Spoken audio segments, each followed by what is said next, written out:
And now, the thrilling continuation of the SML podcast. Hello, testing. Is that okay? Talking.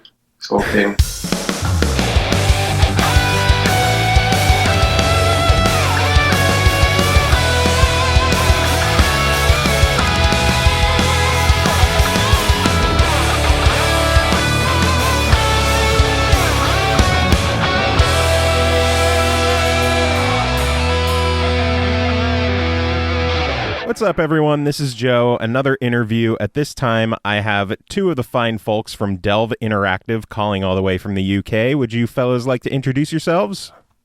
I'm Danny Hayes. I'm the coder and designer for Poncho. And I'm Jack Odell, and I do music and I do a bit of design as well. All right, and Poncho is, let me get this right, it is available this coming Tuesday on the PS4 and on Steam, correct? Yeah, as well as like DRM-free sites like GOG.com and stuff like that. What else is it coming to? We've also got a Vita and a Wii U version that will be out in the next few months as well. Next few months. All right. For people who don't know what the game is, do you want to give us the quick the retail pitch, explain what the game is and why we should buy it and pay attention to it?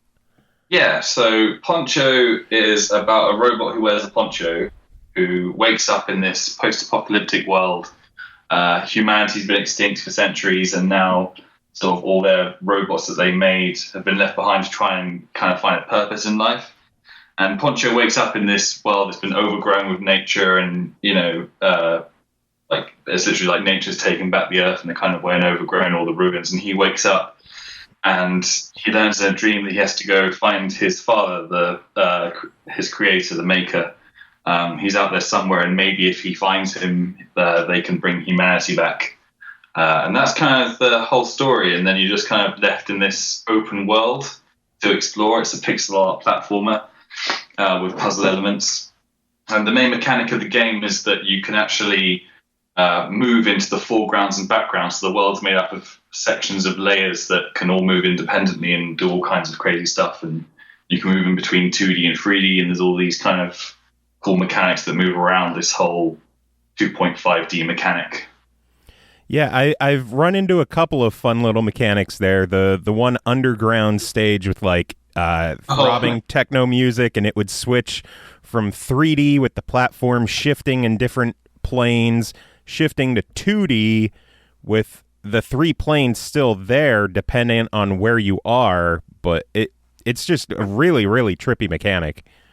Yeah, that level especially, that's just like, there's lots of little hidden levels like that you don't have to do, but there's like little rewards for doing them that we just like to do cool stuff. Yeah, I noticed that the game heavily encourages replaying through levels you've already been through with new abilities or new hidden things to find, and that's something I'm really loving so far because I'm just a big fan of collecting everything in games and exploring. I think the collectible. I think there's like 750 collectibles in total, or something like that in the game. Mm-hmm. That's some rare level collectible stuff going on. Yeah, some of them are really, really hard to get though. But that's kind of how we made the game. Like, it's not like a normal platform game. It's like, you start in the level. Okay, I'm going to go to the right and get to the end eventually of that level. Then it's level 2, etc. Like, you're literally sort of just dropped into the middle, and then you can go left or right, and then it's like each area is like a circle, so you end up back where you started eventually, but it does take quite a while. And then other areas work the same. And obviously there's unlocking abilities which allows you to go back and find new stuff. But it's pretty much just up to the player how they want to explore. There's multiple endings as well, depending on what you do and stuff at points in the game. Like, I don't know, it's pretty much just up to the player and giving them as much choice in how they play as possible. Yeah, I was the guy who, as soon as it started up and I could realize I could go left or right, I'm the guy who pulled the pitfall and went left. Yeah. And I loved how it wrapped around, and I was like, well, what happened if I went right? Oh, it's here. It just different order. And yeah, I'm having a lot of fun with it so far. I really, really wish that it was coming to Xbox. I'm a big Xbox fan, and it's probably one of those games I'll still end up picking up on the PS4 anyways, and then cross my fingers that it comes to Xbox eventually. Possibly. It's Xbox has got a slightly different certification process than the other consoles, so it's something that we've started looking into, but can't really confirm anything solid, really. You're saying there's a chance. That's all that matters. There's a chance. Very small. There's a chance. That's all that matters to me. So obviously, we'd love to have it on Xbox. It's not like we're just ignoring it. But, yeah, it's the reason that it's not on Xbox mainly is just because I'm the only programmer. We've already got a lot of platforms. It's probably too ambitious. We've delayed the game for like months. Like we originally planned to release it like in the summer. But you know, with all these platforms, there was a lot of extra work anticipated. So yeah, maybe Xbox now the game's kind of finished and everything, and all the platforms are starting to come out. So we'll have to wait and see. That would definitely make my day. That's for sure. One platform I'm surprised that isn't on your list, especially for a game that has such a heavy emphasis on 3D gameplay, is the 3DS. Yeah, we get that a lot. And it's because that's the only reason for that is because we use the Unity engine, and that currently doesn't support 3DS, although apparently it will do in the next year or so. So there could be a 3DS port on the way as soon as that happens. I think that's something we'll definitely jump on as soon as possible. Yeah, it seems like a perfect fit for that, so I'll cross my fingers on that one as well.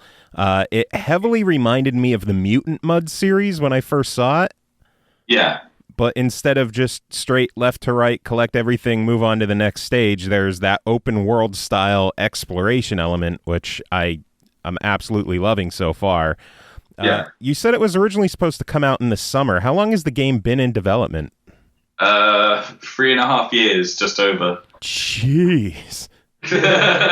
That's a long one. That's up there with some of the other guys we've talked to. I think 5 years might be the longest, but that was an on-off kind of thing. Has this been a solid 3.5 years? Oh, it was like 2 years of it was like part-time, where we held down jobs and stuff. And then we quit after 2 years, and we've been full-time for like 1.5 years now. Wow, that's a lot of dedication. I got to give it to you guys. And you said it's only 3 guys at your studio? Yeah, it's literally just 2 designers, one of them being coder and one of them doing music as well. And we have our artist, Matthew Weeks, who unfortunately couldn't be here to do this interview, but he's missing out. It's his fault. Yeah. But no, he's done like a terrific job. Like, it's kind of a funny story actually. Like when it was originally just me and Jack with kind of our quote unquote art in the game, because Jack can do like a bit of pixel art and stuff, certainly better than me. And we were kind of building the game on that to sort of prototype it and stuff. And at some point, decided, okay, we've got to get a decent pixel artist in, and I put a job posting up on some pixel art forums and stuff like that. We got a lot of responses, and Matthew was like by far the best one, but some of them were just so bad. I mean, there's one guy who I'll always remember, and he sent a really professional reply by email, just like, "Hey, I've got this portfolio. Take a look. I think it's got a style you really need for your game." And I go onto his profile, his portfolio, and it's just hentai, like just lots of hentai, and it wasn't even very good. It was really badly drawn. Like, you know, even if I was making a hentai game, I'd be like, nah, this guy hasn't got what it takes. But oh my god, I don't know why he was even in the pixel art forums or whatever. But that's like a porn director like wanting to audition for the next Guardians of the Galaxy movie. Yeah. Oh my lord. Yeah, I'd watch that. Yeah. I think we would all watch that. Although Yeah. with James Gunn and Troma, that's kind of close. It's close. So I'm interested, like, what led to, this is obviously the most important question I'm going to ask, what led to the decision of a poncho?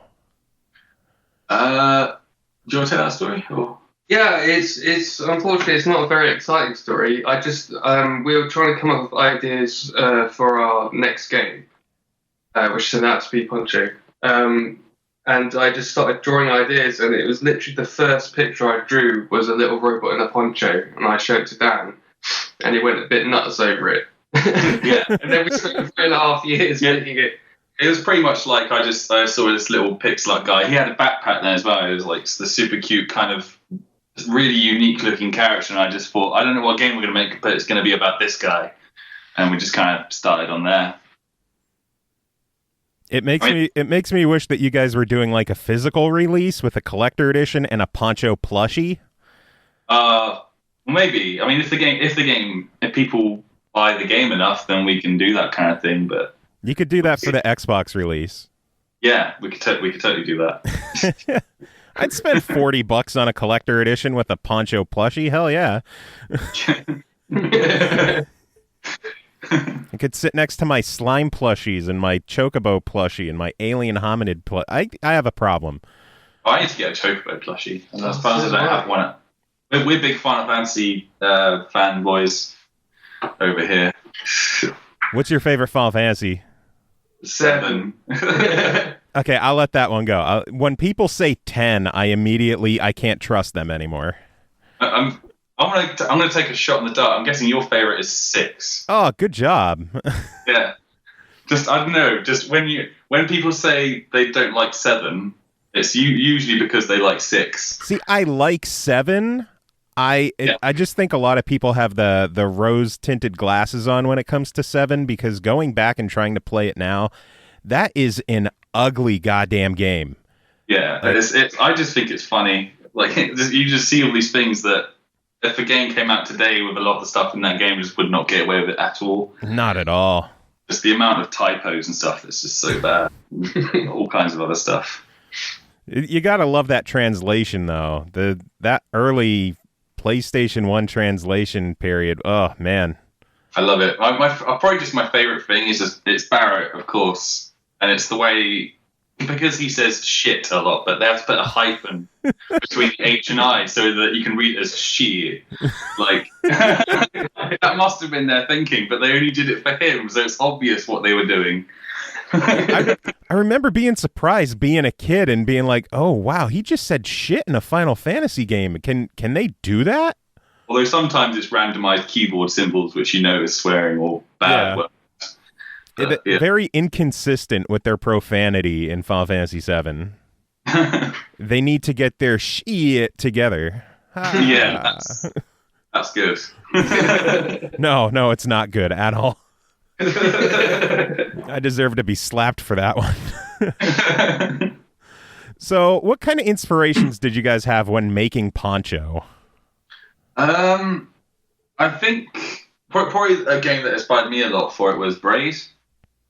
Just in sort of some of the puzzle designs and stuff like that. I wanted to make something that made players feel like it wasn't just like, oh yeah, I'm sort of chugging away through this game. I wanted every little puzzle and collectible that you find to give you that sense of like, oh, I did this. I feel kind of clever now or whatever.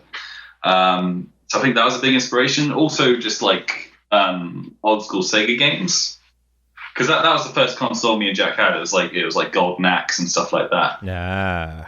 That's actually where the main mechanic came from, because we were talking about what the cool new mechanic for our game would be, Poncho. And like, I remember thinking while playing those old Sega games, and we remember thinking like, okay, so you go left to right, and they're pretty much all side scrollers, and you can see these hills and the mountains in the background, but you can never actually go there. So Jack just said, like, well, maybe it'd be cool if you could just, like, press a button and then you're in that area. So that's kind of how the gameplay, like, evolved from that. So you start off with, like, 3 layers, but later on there's, like, 6 layers and a bunch of other cool stuff that happens. Yeah, I have to admit, I didn't get that far in the game. I've only had a limited time with it. And I do want to kind of save myself for the console version because... I know you guys said you're working on getting Xbox One gamepad, Xbox One gamepad compatibility in there. That's the only gamepad I really have for my PC. And since it doesn't work reliably, I had to resort to keyboard, and I want to like punch my keyboard on some of those platforming stages where if I had a controller, I would nail that shit. No, Yeah. I'm totally with you. Every time I have to test the game out with the keyboard, I just throw it out the window. And it's worse because when you're playing on a keyboard, instead of your left thumb doing the directions, it's your right fingers. So I'm automatically like trying to use my left hand first to move. So and I'll just like jump off of a cliff instead of moving.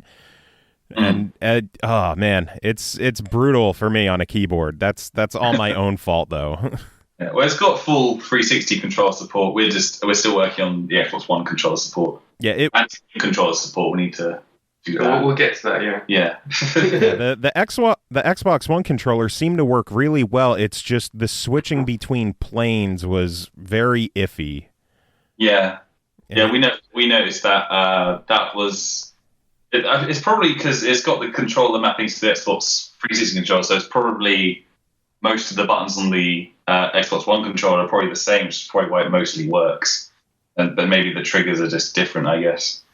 Yeah, code anyway. It never seemed like the same button would actually control shifting in the plane. I would just randomly hit something and then, I just warped somewhere that there's nothing there and I fell and died. Yay.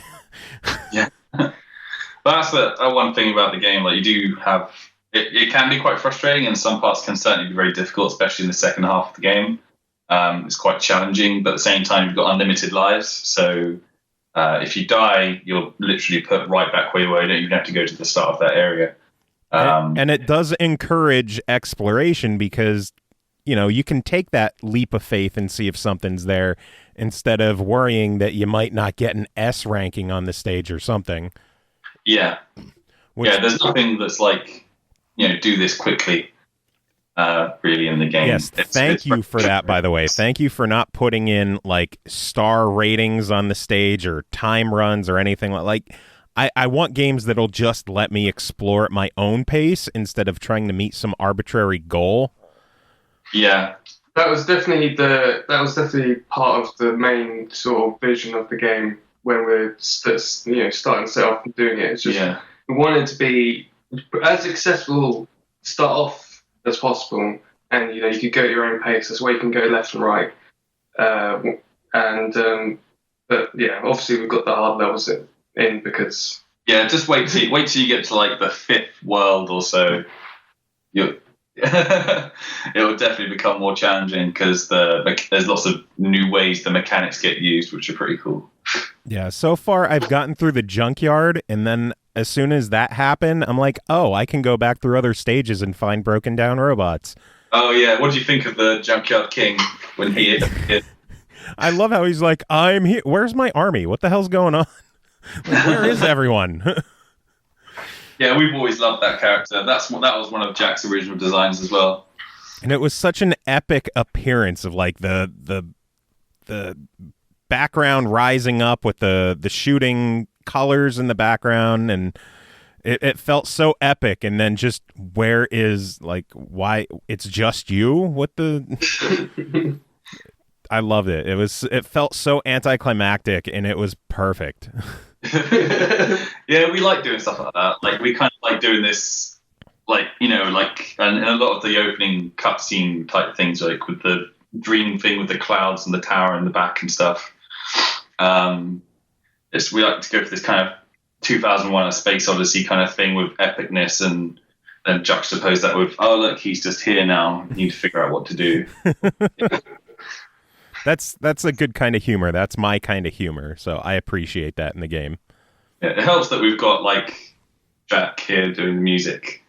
A lot of people really like the Junkyard King track. It's just quite, I don't know, it's got a really good feel to it. It's funky. Yeah, it's funky. I really wanted to listen to the music louder while I was playing, but my wife is sleeping. She's a third shift nurse, so I couldn't play it too loud. As I'm sitting here probably yelling into the microphone as she can hear me 2 rooms away. Yeah. There's actually, the soundtracks can be available to download on release day as well, full soundtrack. But if you can find it, since you got the game and everything, like, there is a hidden song in the game about a hamster. If you can find that. About a hamster. My God. I am now immediately curious about a hamster song. Yeah, it's in the game somewhere if you can find it. Oh, hidden secrets. That's one of my favorite ones of the hidden secrets. The only one I'll tell you about. Is that going to be on the soundtrack, or is that a hidden game exclusive? That is on the soundtrack, isn't it? No, it's not. It's not. No, so you actually have to buy the game. Yeah, it's not going to be on the soundtrack. We don't want to ruin it, but we might put it up on Bandcamp or something. One day. Yeah. I'll sneak it in somewhere. Nice. Well, we usually play music at the end of our show. If you want to like sneak that to us, we'll play it for you. Oh crap! Yeah, I totally forgot. You wanted some music. Hold on. I could send something over. Well, it doesn't have to be now. I'm not going to edit this until tomorrow anyway. Oh, okay. Then I'll stop clicking with my really loud mouse. It's not loud enough. This show needs more mouse clicks.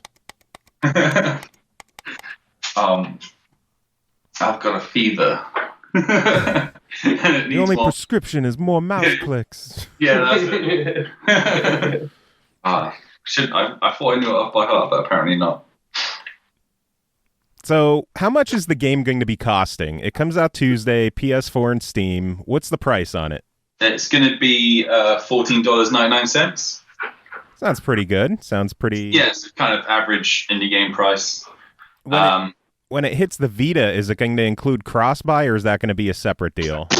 Yeah, it'll be cross-buy. So if you do buy it on PS4 on the 3rd of November, which is the release date for that, then you'll automatically own it when the Vita version is released. That is something I absolutely love with Sony releases, is that they have cross-buy. Yeah, and cross-save as well. They'll both share the same save data as well. Nice. And achievements and stuff, so that works. Now, you mentioned that when you were discussing your next game, which turned out to be Poncho, what games have you guys done before this? Well, I've worked like in the industry a little bit and done games with some of the big companies and stuff. But like games we made together, we just made like our first games were like a couple of really bad iPhone games, like really crappy sort of student games, I guess. And what are the names of these so I can research them and laugh at your... I'll tell you one. It was our very first game. I'd only been coding for like a year or something, and and it had my art in it as well, and I can't do art, so it was called Epic Beard, and it was like an arcade game on iPhone where you're this little red jelly and you have to escape this giant bearded Viking head throwing shit at you. Epic Beard. I am firing up my iPad right now. I want to see if this is still on the store. I don't think it is. I took it down. Oh, that's that bad. It is very bad. You'd have more fun on armorgames.com. Looking at your history, it says you worked at Capcom previously. What did you work on there? I worked at Capcom's mobile studio in London. And when I got the job, I thought, oh, cool, what franchise I'm going to work on? Street Fighter or Devil May Cry? Turns out they own the rights to the Snoopy franchise in video games. So I was working on Snoopy games that were like Farmville, but for iPhone and stuff. Oh, God. Yeah, so I did that for a while. Worked on the sequels to those games after that. And that was okay, but I left that after a couple of years of that and just made Poncho full-time. Nice. And what about you, Jack? What did you do before Poncho? I went to university for a bit, and that's it. The only time I've been working on music was with Dan. So yeah, it's been me and Jack since the beginning. Really, just we do designs together, and he does the music, and then I do the code, and it seems to work. And now we've got Matthew. We filled that artist gap we kind of needed to fill for maybe those first crappy games we made. Is he the third wheel in this equation? Yeah. Without him, we fall over. That's what it's like. He is your tripod stand. Yeah. So my one co-host, his favorite question to ask developers whenever they're on the show is, while you were making your game, what did you play to take your mind off of it? Like, when you were done working for the day, what did you fire up to relax and play? Oh, God. I guess I played Final Fantasy 13. Was that 3 years ago? Probably. Yeah. Yeah. I want to say it's 3 years ago, but it's probably longer than that. I guess I played that, and I wasn't too enamored with it, but it was a Final Fantasy, so I plugged through. I give you credit because I couldn't make it through 13.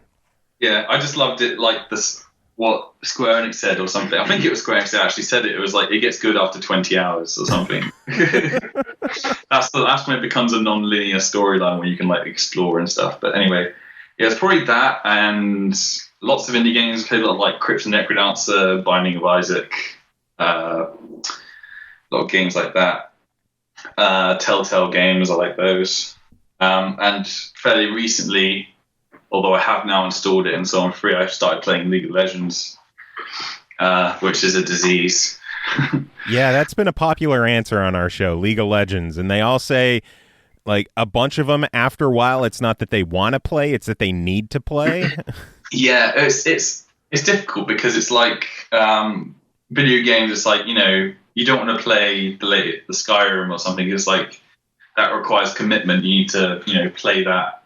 And it takes a long period of time to play it, and you can play whole sessions for like a couple of hours. League of Legends, you know, you're busy with work and your own game development all the time, so it's like, I'll just play this game for half an hour, have a quick match, and that'll be that. It's very easy to just do that every day without realizing. What about you, Jack? What did you play? Well, I kind of flit to and fro from modern games, really. I'm more of a PS1 era fan, so I usually go back and play old stuff that I've never played before. But more recently, I've been playing Undertale, which is just fantastic. I'm really enjoying it. What kind of PS1 games did you go back and play? Oh, well, you know, playing classic Final Fantasies for one, and just playing obscure stuff that I can just find on the internet. You know, playing quote unquote legally, but I don't know. Allegedly. Allegedly, yeah. But you got Silent Bomber. Silent Bomber, that's cool. That game's pretty cool. I don't think a lot of people know about that game. No. Have you got Jade Cocoon? That was a good one. Jade Cocoon? No, you have to get that. It's a good RPG. Well, I want to play it. It's kind of like Pokemon, but you get to combine monsters and stuff. Oh. Before Dragon Quest Joker did it. I never got into Jade Cocoon. That's one that kind of like slipped under my radar all those years ago. Yeah, I got it. I mean, it's kind of difficult when you're a kid because I've always felt like, you know, the games that I'm going to get is, at least unless I've told them exactly what I want, the games I'm going to get is whatever my parents think I should get on my birthday or Christmas, whatever. Yeah. I did not know Final Fantasy VII existed. They bought it for me for Christmas one year, and then that was my life for like a while. Well, that was a good decision as parents to get you Final Fantasy VII. When my mom got me an NES way back in the 80s, so I'm dating myself here, the first game that she got my brother and I was a game called Star Voyager. And I've told this story on the podcast before, and people are like, I've never heard of that game. And I made someone look up a video of Star Voyager on the show, and, you know, we were just chatting for a little bit while he looked it up in the background, and just out of nowhere, he's like, what the fuck is wrong with her to get you this game as the first game you ever play? It's like some hardcore space sim game where as a 5-year-old, it's sadistic. That's just mean to do to someone. A lot of games back then were, though. Like, that only started not happening, I guess, in the PS1 era. Like, that's when the hand-holding started to come in a lot more. Games used to be way more challenging. Oh, yeah. Yeah. Like, all badly programmed. Well, all badly programmed. Like, I think it's either Street Fighter 1 or 2 that, like, instead of, like, just have it, if you just select a difficulty, and instead of giving it better AI, it just doubled the amount of damage they did. Yeah. Characters or something, yeah. Just bigger health bars. That's difficulty in our day. Yeah. So how old are you guys? Because I'm 34, so I kind of know that I grew up with the NES era. You guys were saying you kind of started with the Genesis era, so I'm thinking like late 20s? I'm 24. And I'm 25. Yeah, so I started with the Mega Drive. My first video game I had was Golden Axe. Good game to start with. Good first game. And you move on to your Altered Beasts and whatnot. Also good. Man, that was a good era in gaming. Although I think if I was in school with you guys, we would have to fight by the slides during recess because I was a Super Nintendo guy. I still think today, if people look back on it, Sega, people got Sega if they couldn't get Super Nintendo. I think it was the cheaper option at the time. I can't remember. But yeah, like I was jealous because the Super Nintendo games, people would talk about all these cool things, and I'd never played. I did have a Game Boy, though, so I got through my Pokemons and whatnot. Nice. Have you gone back and enjoyed a bunch of old Super Nintendo RPGs since then? I started playing through like the original Marios and stuff and Zeldas and stuff. I just wanted to play like the big games, like the original ones, so like Zelda 1, where the whole game uses like 3 different colors or something like that. And just all the little bugs like I Am Error, like the merchant guy. Yeah. It's quite fun, except it is really undeveloped design because that was the first time they were doing design of those kind of games, like ever. So yeah, it is difficult to play when the games these days have so much more to give in a way. I don't know. It's difficult to say when you haven't experienced those games as a child. It's more difficult to go back and play them, I think. Yeah, I tried to get through them.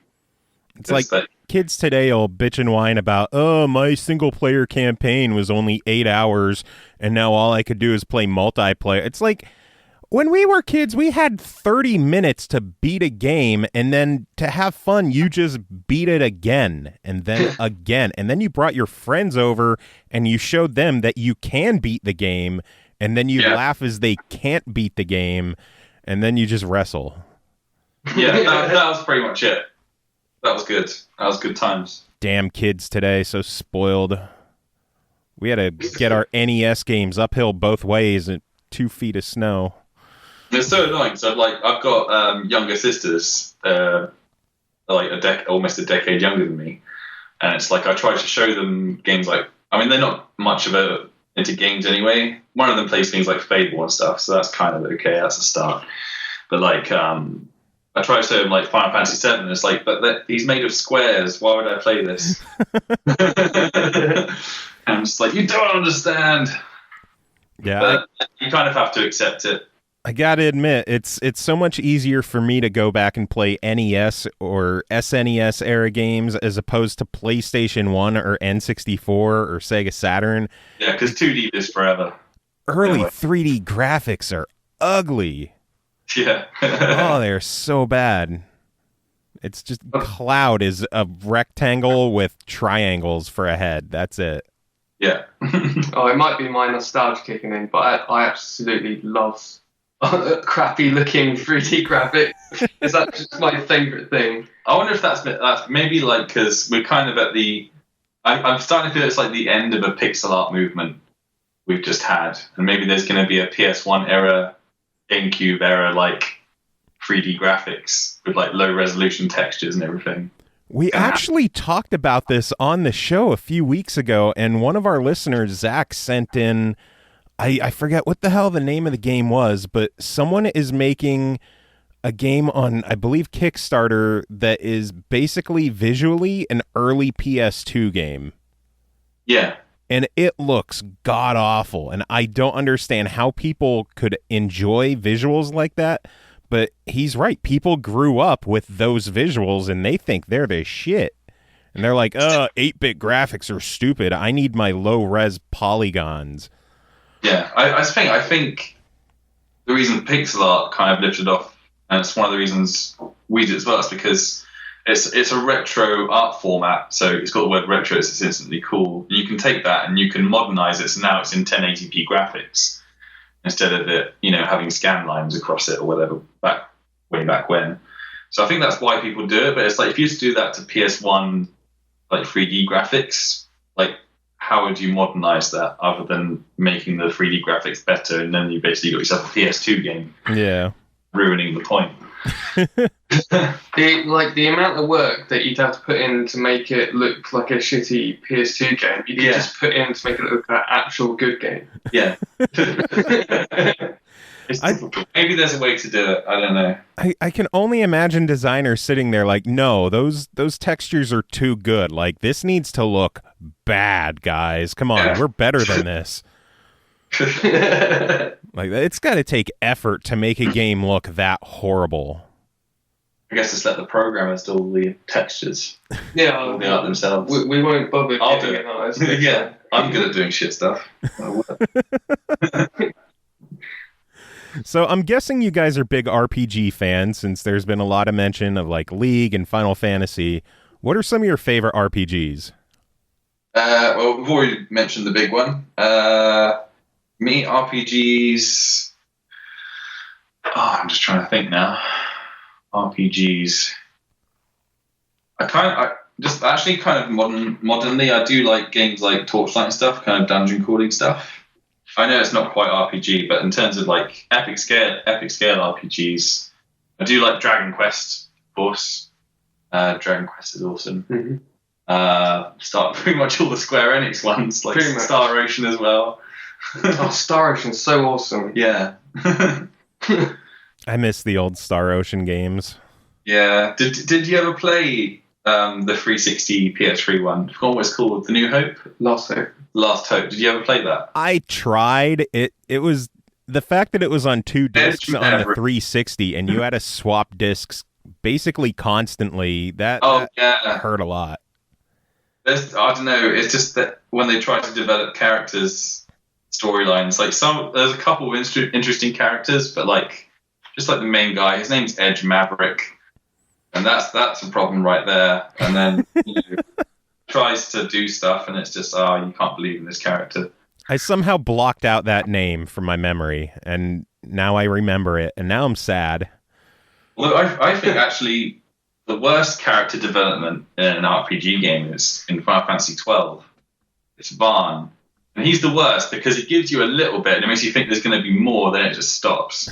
His entire story throughout the entire game happens like in the first couple of hours of the game. It's basically, I'm angry at the Empire because they killed my brother. And, that Barsh guy killed my brother. And he goes and finds Barsh and goes, you killed my brother. No, I didn't. Okay. That's it. That's his story done. He says like nothing for the rest of the game. I kind of like that about 12 is it felt a lot like Final Fantasy VI, where you thought you knew who the main character was, but as you got further in, like there is no main character. It's just an ensemble piece. Yeah, I definitely did like that as well. Everyone likes Balthier. He's quite awesome. He was definitely, he could be he's certainly in my top 5 Final Fantasy characters, I think. Yeah, it's because he's so suave. So suave. I think Square Enix needs to get their shit together, stop messing around with Final Fantasy X, and give us Final Fantasy XII HD Remix. Oh, yeah. I think they're doing that, aren't they? Maybe. I thought I heard that. They did say that they've got more remakes. They didn't ask them saying they're going to do more remakes of their classic games. After the response to 7, I'm guessing that didn't come as much as a surprise. I guess they just want more money now. Yeah. So we'll wait and see what happens with the Final Fantasy release, and I've got big hopes for 15, just because it looks much more of a darker and more adult kind of Final Fantasy. So I think it doesn't look over the top, confusing and emo like Final Fantasy 13. Yeah, but it is still quite emo. It's a bit like a traveling host club, to be honest. It can be weird having cars in the game. Like that still throws me for a loop. That people it's basically like if Final Fantasy 8 and Kingdom Hearts made a baby. I think that's what Final Fantasy 15 is. That's what it feels like to me, because it's got that kind of realism of Final Fantasy 8 where people have got like guns and cars, and yet I don't know, it's got the Kingdom Hearts combat kind of. Of course, another RPG I like, Kingdom Hearts. Are you a fan of just the core Kingdom Hearts games, or do you like all the crazy-ass offshoots as well? I've only played the core ones, so I haven't had a chance to play the others yet because I don't have a DS or anything like that. I played the GBA one, and that was kind of cool because the combat was all with cards. Yeah, and it actually made the combat. Didn't they do that in Crisis Core as well? It was a card. Some kind of. Is it slots? Did you play Crisis Core, Joe? I played it briefly. I had a hard time playing PSP games just because of the crappy disc format. I don't remember any kind of cards in that game. It just felt like a normal hack and slash kind of RPG. I never played that one either, just because I never owned a PSP, and I don't think they've released it for Vita yet, which I do have, which seems silly to me. But hopefully they'll get around to that. Yeah, I don't know. Sony doesn't seem to care that much about the Vita anymore, so... No, especially since they announced they've stopped any first-party development. Yeah, and people are going nuts about this PlayStation VR stuff, and I'm just sitting over here like, you guys remember how hyped Sony was about the PSP, right? And the Net Euros and the Vita and the Move and the iToy. Like, how many things has Sony done they've been super excited about, and then after a year they just half-ass it and give up on it? I guess it depends as long as it sells well, they'll keep doing stuff with it. I mean, the thing with Sony's VR is it's basically Sony's Oculus Rift. Yeah. And I don't know, it's going to be a case of whether there's enough content out there for it, because I think most people are just like, well, there's only 5 games out there that play this, and only one of them is any good. Yeah, it's the second coming of the Virtual Boy. Yeah, I think it'll do better than that. At least the thing is, there is our competition out there. Like Xbox's HoloLens looks pretty damn cool. So that, and Xbox is basically supporting the Rift as well. So they kind of have two facets with HoloLens and the Oculus Rift. Yeah, I'm really looking forward to, if I ever have a ton of money, just getting a full VR setup with like some kind of walking gear or something, and then realizing this isn't as good as I thought it would be. And then I have to wait 10 years for a good one to come out or something. Yeah, so like, get a treadmill out, and you have to put a full body suit on and harnesses and safety goggles, and then the headset. You're like, this is too much work to play a game. Yeah, that's true, actually, because it will take up like a lot of your living room. Either that, or you're just like comatose on the couch with it on your face, and you can't ever be contacted by your family ever again. Yeah, it's like you've lost the connection to reality. You just think this is life now in this game, and unfortunately, that game is, I don't know, Farmville VR.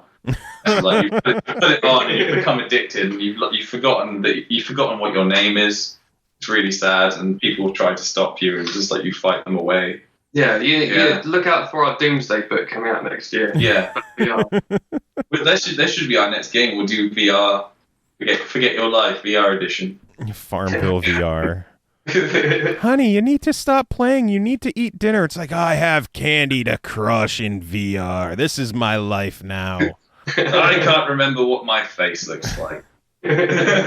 Your family needs you. I have no family.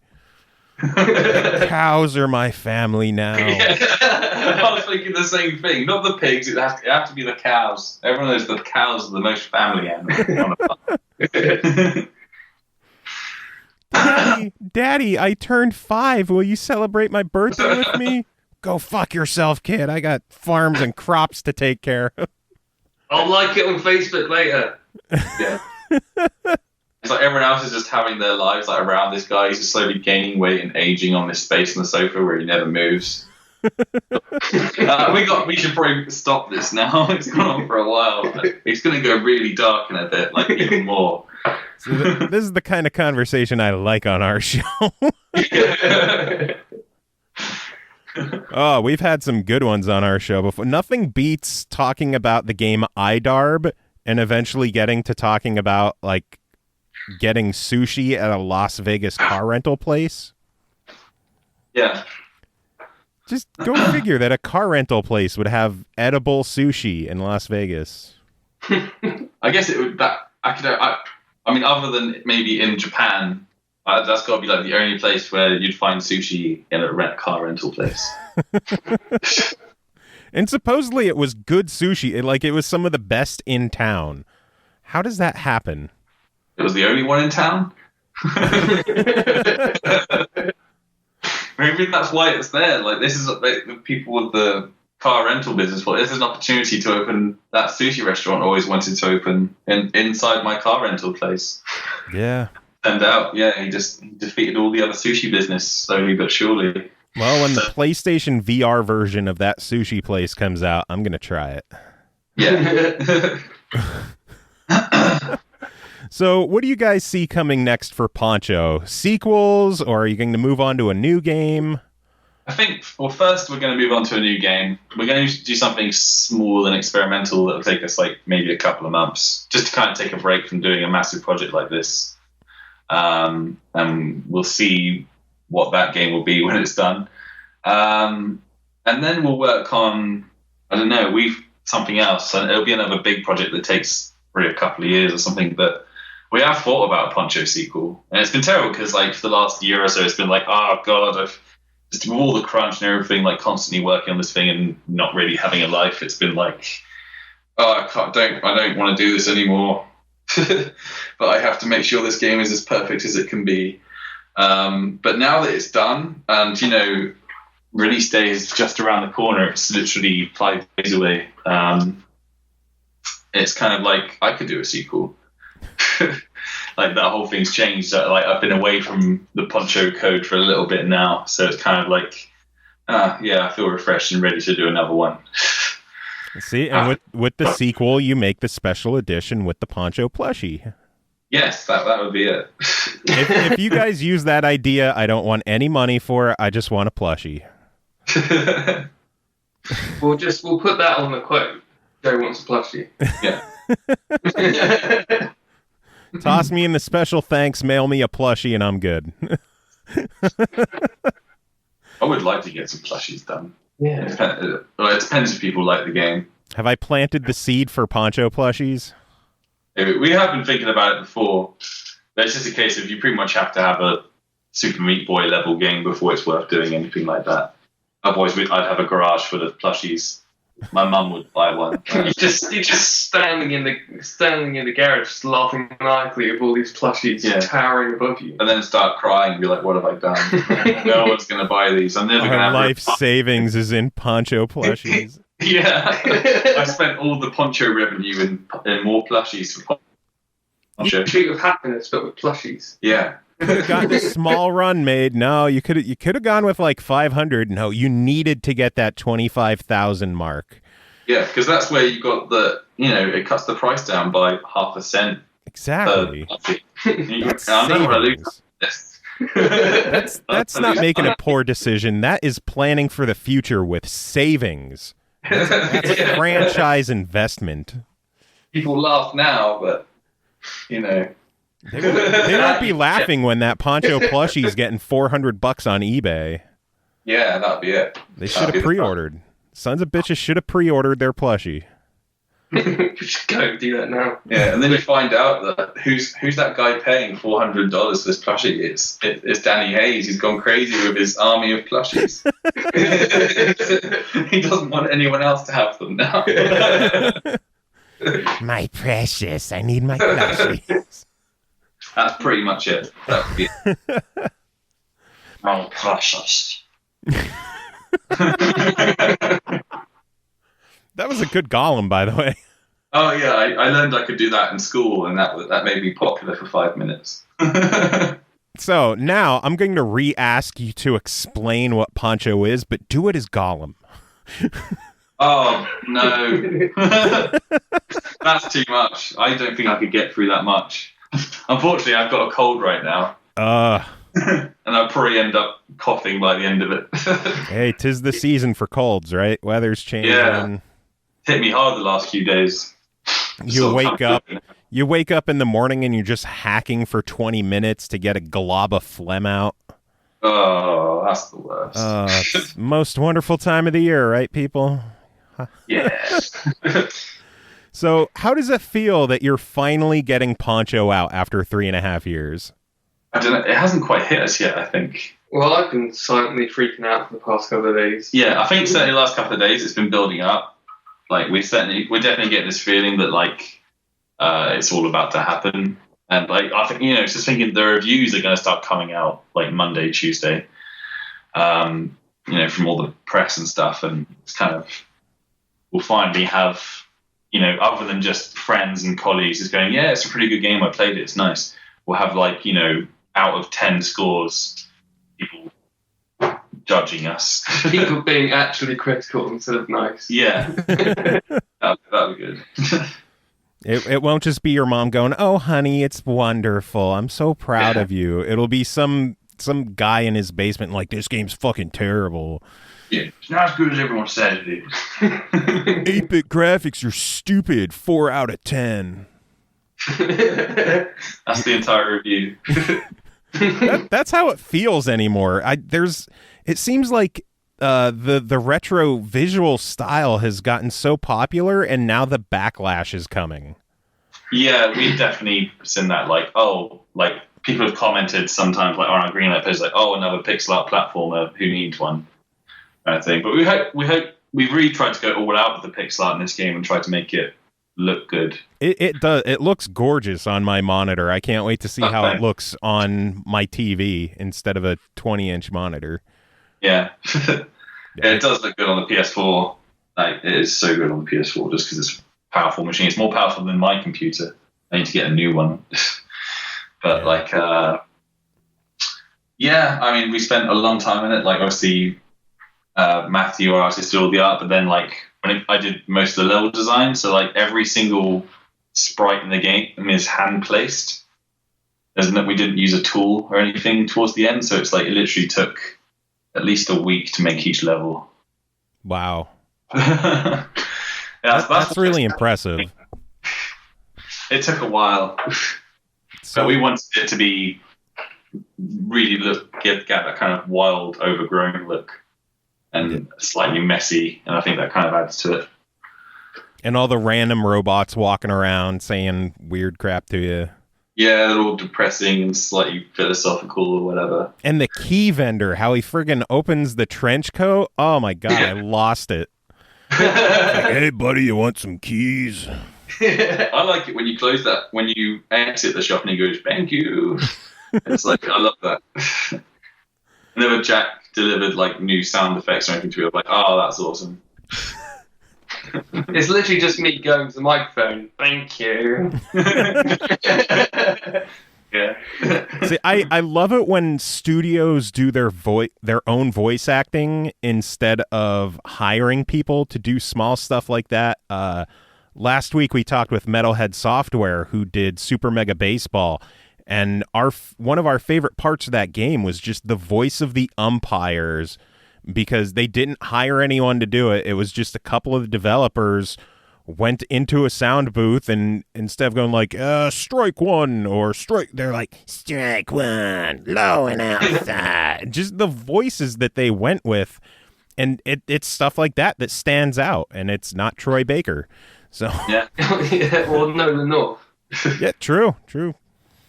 How many? Yeah, I think it adds a lot of charm, but there are some games where it's like you really should have hired some actors. Yeah. If it's a game that's like really seriously going for story, like I don't know, Gone Home or a Telltale game.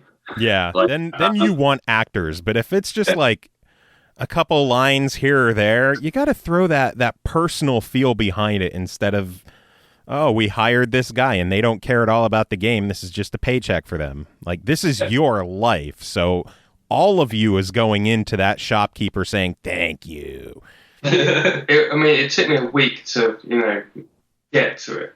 I really had to build myself up to that one line. You wake up in the morning, you splash water on your face, stare in the mirror, and you're like, thank you. No. Thank you? You could do this, son of a bitch. You can do. Psyching yourself up. Today's the day. Yeah, you just like looked at, you got a calendar and days crossed off, and it's like today is all circled and everything. You do like a rocky jogging session with the music. drinking raw eggs before the take. Yeah. This is your moment. This is what everything is building up for. This is your moment. Now it's in the game. Thank you.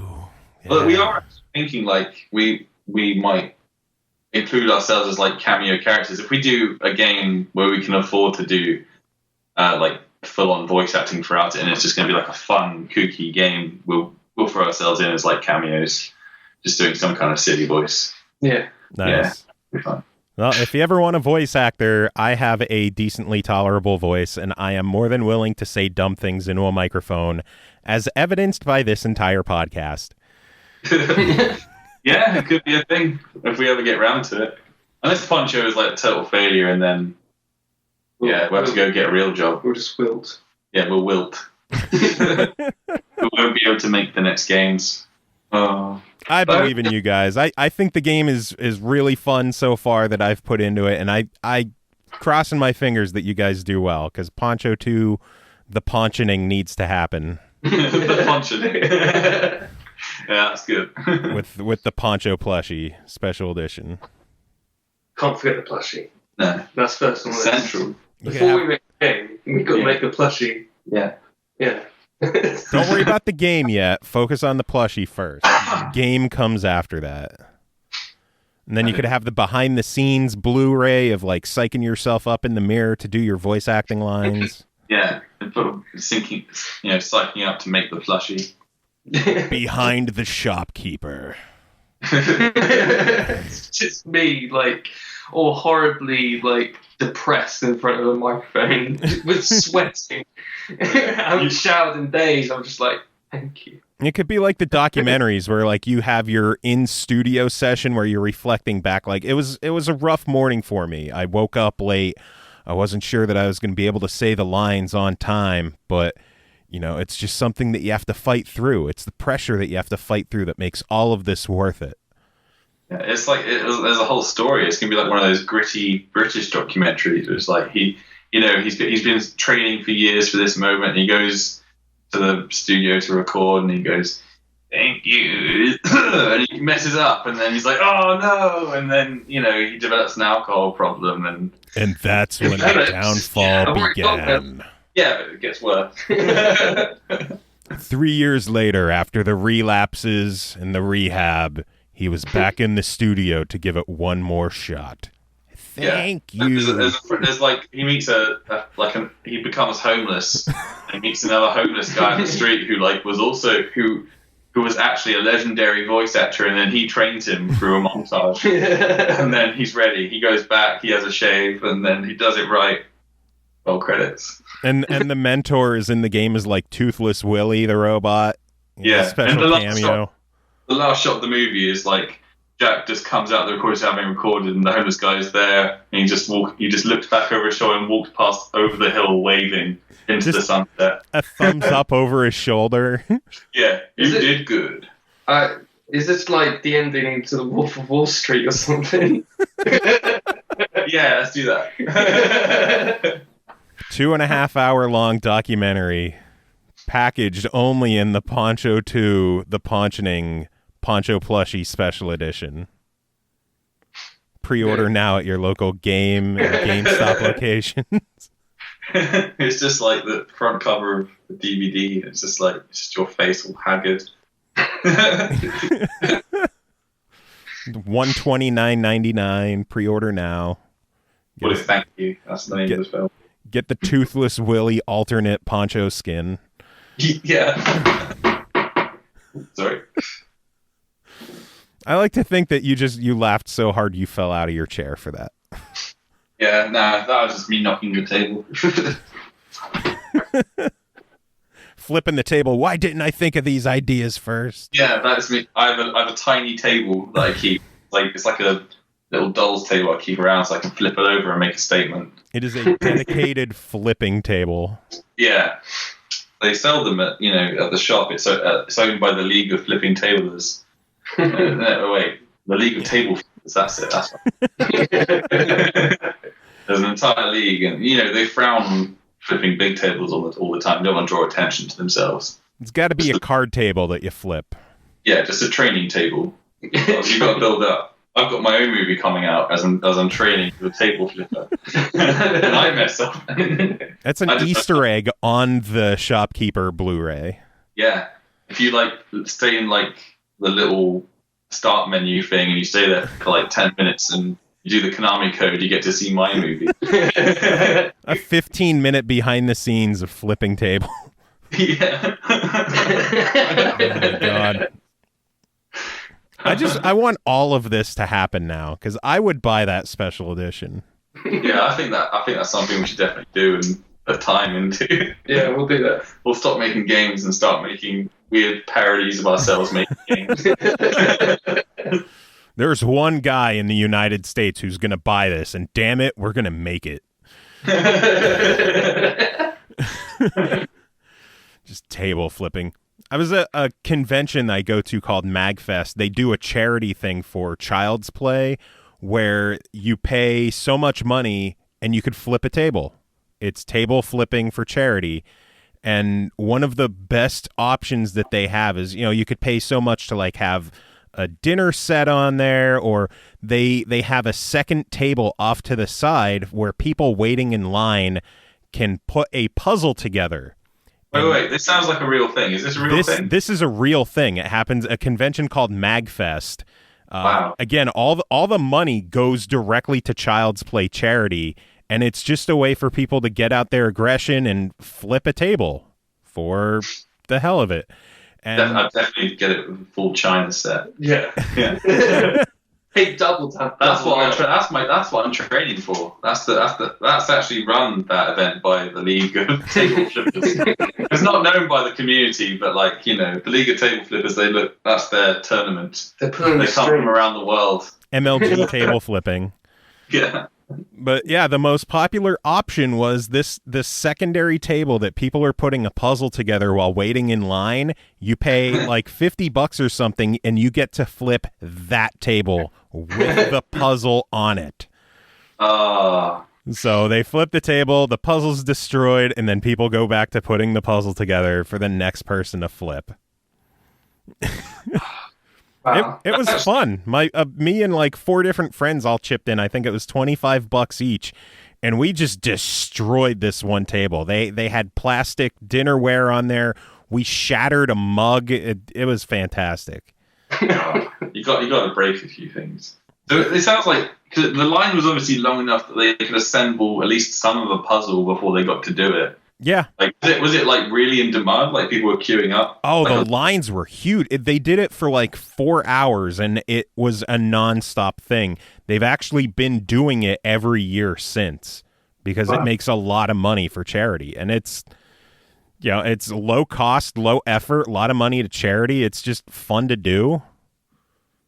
Yeah, and I think that's now there's going to be a world famous documentary in Poncho too. Yeah. Memes for charity. Yeah. What's the next one? Well, it's been about an hour here. I don't want to hold you guys up too much since it is now after 11 out there. I want to thank you guys for coming on. It's been a blast talking with you. I can't wait for the game to hit release on Tuesday. You said it's $14.99. Is there going to be any kind of launch discount or PlayStation Plus discount? Can't talk too much. We're talking with Sony about stuff, so stuff might happen. But there won't be a launch discount or anything like that. It's just going to be full price. So. Oh, it's beginning of the month. Could it be PlayStation Plus freebie? Yeah, that's another thing we're trying to talk to Sony about, but we can't really talk right now. Yeah. I think we're under agreements not to. Yeah, we can't.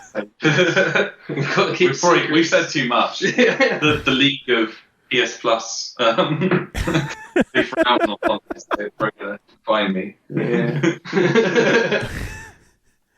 Well, I wish you guys all the luck with the release of the game. I can't wait to see it release. I can't wait to grab it on the Vita as well. I'm going to keep my fingers crossed for a 3DS version and an Xbox One version, because I will absolutely rebuy it on those platforms, because I buy everything on the Xbox One. Oh, thanks. I'm glad you like the game. Yeah, I've had a blast so far. Again, I don't want to play it too much because it's brutal for me playing with a keyboard, and as soon as it comes out on a controller, I'm going to have to replay everything I just played. I think we'll probably have the Xbox One controller fixed for release day, so... Nice. Although there is the PS4 version then anyway, so... Yeah, plus trophies. Yeah, and the trophies. Yeah, which is why if it comes out on Xbox One, achievements. Yay. Yes, achievements.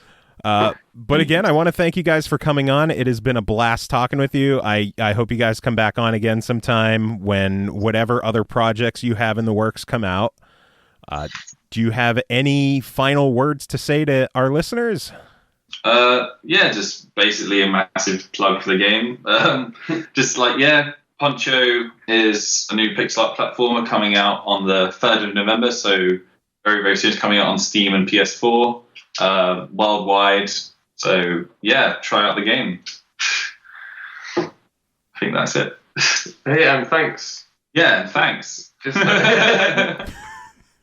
What about Gollum? Does he have anything to say? Stupid fat hobbitses. That's it for now.